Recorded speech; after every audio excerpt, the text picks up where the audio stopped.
కేంద్ర మంత్రి బండి సంజయ్ పర్యటన సందర్భంగా తిరుపతిలో టీటీడీ బోర్డు సభ్యుడు భానుప్రకాష్ రెడ్డిని కలిశారు. కాంగ్రెస్ పార్టీ వందే మాతరం విషయంలో వ్యవహరించిన తీరును ప్రతి భారతీయుడు గమనించారని బండి సంజయ్ అన్నారు. వందే మాతరం కేవలం పాట కాదని భారతమాతకు అర్పించే వందనమని, స్వాతంత్ర్యోద్యమంలో కీలక పాత్ర పోషించిందని పేర్కొన్నారు. తెలంగాణలో కాంగ్రెస్ బీఆర్ఎస్ మధ్య లోపాయికారి ఒప్పందం ఉందని ఆరోపిస్తూ డబుల్ ఇంజిన్ ప్రభుత్వం రావాల్సిన అవసరం ఉందన్నారు. రానున్న రోజుల్లో తెలంగాణ బీజేపీ సొంతంగా పోటీ చేసి అధికారంలోకి వస్తుందని బండి సంజయ్ ధీమా వ్యక్తం చేశారు. వందే మాతరాన్ని సోనియా గాంధీ గారు, మల్లికార్జున ఖర్గే గారు అవమానించడం నిజంగా మూర్ఖత్వం, దారుణం కూడా, సిగ్గుచెట్టి. దేశంలో స్వాతంత్ర ఉద్యమ స్ఫూర్తిని నింపినటువంటి వందే మాతరాన్ని అవమానించినటువంటి కాంగ్రెస్ పార్టీ యొక్క వివరాలు చూసి ప్రతి భారతీయుడు తలదించుకునే పరిస్థితి వచ్చింది. వందే మాతరం అనేది ఒక పాట కాదు, కోట్లాది మంది భారతీయులు ఆ తల్లి భారత మాతకు అర్పించేటువంటి వందనం. స్వాతంత్ర్య ఉద్యమ సమయంలో త్రివర్ణ పతాకాన్ని చేతిలో పట్టుకొని వందే మాతరం అంటూ ఉద్యమం చేసినటువంటి ఆ చరిత్రను కాంగ్రెస్ పార్టీ తెలుసుకోవాలి, సోనియా గాంధీ గారు తెలుసుకోవాలి. వందే మాతరం చూసి అప్పుడు బ్రిటిష్ వాళ్ళు భయపడ్డారు, ఇప్పుడు పూర్తి వందే మాతరం చూసి కాంగ్రెస్ వాళ్ళు భయపడుతున్నారు. అందుకే అది ఇండియన్ నేషనల్ కాంగ్రెస్ కాదు, ఇటలీ నేషనల్ కాంగ్రెస్. ఇటలీ నుంచి సోనియా గాంధీ వస్తే ఈ దేశం వారిని అక్కుడే వేసుకున్నది, ఆదరించింది, అభిమానించింది. వీడికి వచ్చి స్థిరపడ్డంత మాత్రాన దేశభక్తి కాదు, వేల చరిత్ర భారతదేశం యొక్క నాగరికత, చరిత్ర, సంస్కృతి, సాంప్రదాయాల గురించి అర్థం చేసుకోవడమే నిజమైన దేశభక్తి. దానికి అనుగుణంగా వివరించడమే నిజమైన దేశభక్తి. మేము చట్టాలను గౌరవిస్తాం, రాజ్యాంగాన్ని చేతిలో పట్టుకొని తిరగడం ముఖ్యం కాదు. పార్లమెంటు చేసిన చట్టాన్ని ధిక్కరించి నిస్సిగ్గుగా వివరించడం అంటే ఇది ఇంతకంటే దారుణం ఇంకోటి కాదు. ఈ దేశంలో ఎంఐఎం పార్టీ వందే మాతరాన్ని బహిష్కరించింది, కాంగ్రెస్ పార్టీ వందే మాతరాన్ని అవమానించింది. ఈ రెండు పార్టీలను ఈ దేశం నుంచి తరిమి కొట్టాలి.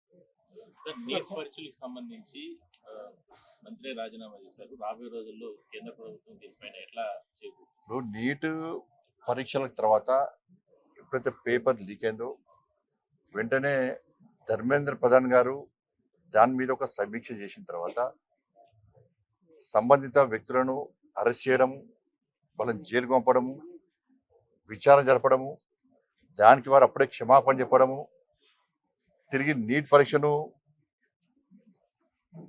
ఇక్కడ ఎలాంటి లీకేజ్ లేకుండా కంపల్సరీ దాన్ని నిర్వహించడము, ఫలితాలు వచ్చినాయి, కౌన్సిలింగ్ ప్రారంభంగా అవుతుంది. కాబట్టి కొన్ని రాజకీయ పార్టీలు, ఆమ్ ఆద్మీ కానీ, కాంగ్రెస్ పార్టీ కానీ, సమాజ్వాదీ పార్టీ కానీ, తృణమూల్ కాంగ్రెస్ కానీ, వీళ్ళందరూ కూడా విద్యార్థుల లోపల ఒక విషబీజాలు నింపి ఇవాళ దేశంలో అల్లకల్లోలు సృష్టించే ప్రయత్నం చేసింది. దీన్ని యువత అంతా కూడా గమనించాల్సిన అవసరం ఉంది. యువత అంతా కూడా వాస్తవాలు గ్రహించాల్సిన అవసరం ఉంది. ఏ రాజకీయ పార్టీ ఏం మాట్లాడుతుంది, దానిలో ఉన్నటువంటి అర్థాన్ని నిజంగా అర్థం చేసుకోలేని రోజులు యువత మోసపోతూ ఉంటుంది. వాస్తవాన్ని గ్రహించాల్సిందిగా నేను యువతగా అప్పీల్ చేస్తాను. Thank you. ఇప్పుడు రేవంత్ రెడ్డి గారు ఫస్ట్ వందే మాతరం సోనియా గాంధీ గారు, ఖర్గే గారు అవమానించారు. రేవంత్ రెడ్డి గారు ఫస్ట్ సమానం చెప్పాలి. తెలంగాణ కాంగ్రెస్ పార్టీ, తెలంగాణ రాష్ట్ర ముఖ్యమంత్రి గారు దీన్ని సమర్థిస్తారా, వ్యతిరేకిస్తారా ఫస్ట్ చెప్పాలి. బీఆర్ఎస్ బీజేపీ ఎప్పుడు ఒకటి కాదు. మేము ఇంతవరకు బీఆర్ఎస్తో కలిసి పోటీ చేయలే, కలిసి అధికారాన్ని పంచుకోలే. బీఆర్ఎస్ కాంగ్రెస్ పార్టీ కలిసి పోటీ చేశారు. బీఆర్ఎస్ కాంగ్రెస్ పార్టీ రెండు కలిసి అధికారాన్ని చెలాయించారు. ఇప్పుడు బీఆర్ఎస్ కాంగ్రెస్ ఇద్దరు కలిసి లోపాయకార ఒప్పందాన్ని కుదుర్చుకొని ఈరోజు కాంప్రమైజ్ పాలిటిక్స్ పాల్పడుతూ ప్రజలు నమ్మించే ప్రయత్నం చేస్తున్నారు. అధికారం రాకముందు ఇదే ముఖ్యమంత్రి రేవంత్ రెడ్డి గారు కేసీఆర్ కుటుంబాన్ని ఇది విక్తాము, అది విక్తాము, ఇది చేస్తాము, అది చేస్తాము, డ్రగ్స్ కేసు అన్నాడు. ఏమైంది drugs case? Farm house case ఏమైంది, ఫోన్ ట్యాపింగ్ కేసు ఏమైంది, ఈ ఫార్ములా కాలేజ్ కేసు ఏమైంది, విద్యుత్ కొనుగోలు కేసు ఏమైంది, కాళేశ్వరం కేసు ఏమైంది, ఏమైనా ఈ కేసులన్నీ నీకు ఎక్కడ అవినీతి దొరుకుతలేదా? దేని మీద విచారణ? పద్దానికి సిట్, ఆ సిట్ ముఖ్యమంత్రి సిట్ అంటే సిట్, స్టాండ్ స్టాండ్. ఇంతవరకు కేసీఆర్ కుటుంబం మీద ఇన్ని అవినీతి ఆరోపణలు చేసిన కాంగ్రెస్ పార్టీ నిజంగా అవినీతి పాల్పడ్డది కేసీఆర్ కుటుంబం, ఇది జనమంతరికి తెలుసు. అందుకే ఆ పార్టీని ఫామ్ హౌస్ పరిమితం చేసి నీకు అధికారం ఇస్తే ఇవాళ బీఆర్ఎస్ పార్టీ మీద చేసినటువంటి అవినీతి ఆరోపణలన్నీ కూడా కాంగ్రెస్ పార్టీకి ఏటీఎం లెక్క మారింది. ఏం చేస్తారంటే ఒక్కసారి డ్రగ్స్ కేసు అని రాష్ట్ర ముఖ్యమంత్రి మంత్రులు అనగానే కేసీఆర్ చేస్తాడు, పోయి ఢిల్లీ ఖర్గేనో ఒక లీడర్ కలిస్తాడు, మూటలపై చెప్తాడు, కథం close. Next farm house case అనగానే ఇంకో నాయకుడు వస్తాడు, కేసీ వేణుగోపాల్ ఇంకో లీడర్ పడతాడు, మళ్ళీ మూటలు ఇస్తాడు, మళ్ళీ కేసు క్లోజ్. ఎన్నికల ముందు అన్నటువంటి హామీలు ఏమైనా ఇవాళ?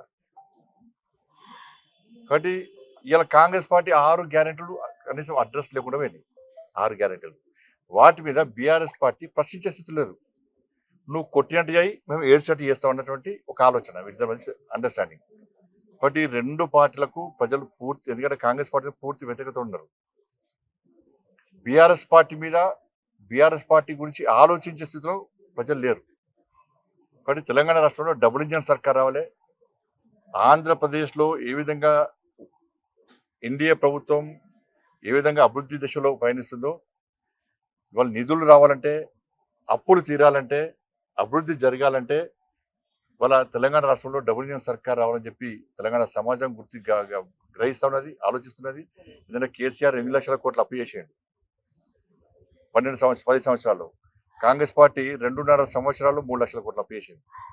రాబోయే రోజుల్లో చిప్ప చేతికిచ్చి బిచ్చం ఎత్తుకునే పరిస్థితి కాంగ్రెస్ పార్టీ, బీఆర్ఎస్ పార్టీ చేసేది. కాబట్టి దీని నుంచి తెలంగాణ సమాజం బాగుపడాలంటే శ్రీలంక, బంగ్లాదేశ్, పాకిస్తాన్ లెక్క బిచ్చం ఎత్తుకునే పరిస్థితి రావద్దనుకుంటే డబుల్ ఇంజన్ సర్కార్ అని ఆలోచిస్తున్నాం. కాబట్టి మేము కూడా తెలంగాణ రాష్ట్రంలో రాబోయే రోజుల్లో సొంతగా పోటీ చేస్తాం. నరేంద్ర మోడీ గారి నేతృత్వంలో, నితిన్ నబీన్ గారి యొక్క నాయకత్వంలో, రామచంద్రరావు గారి ఆధ్వర్యంలో ఎట్టి పరిస్థితుల్లో తెలంగాణ రాష్ట్రంలో భారతీయ జనతా పార్టీ స్వంతగా అధికారం రాబోతుంది.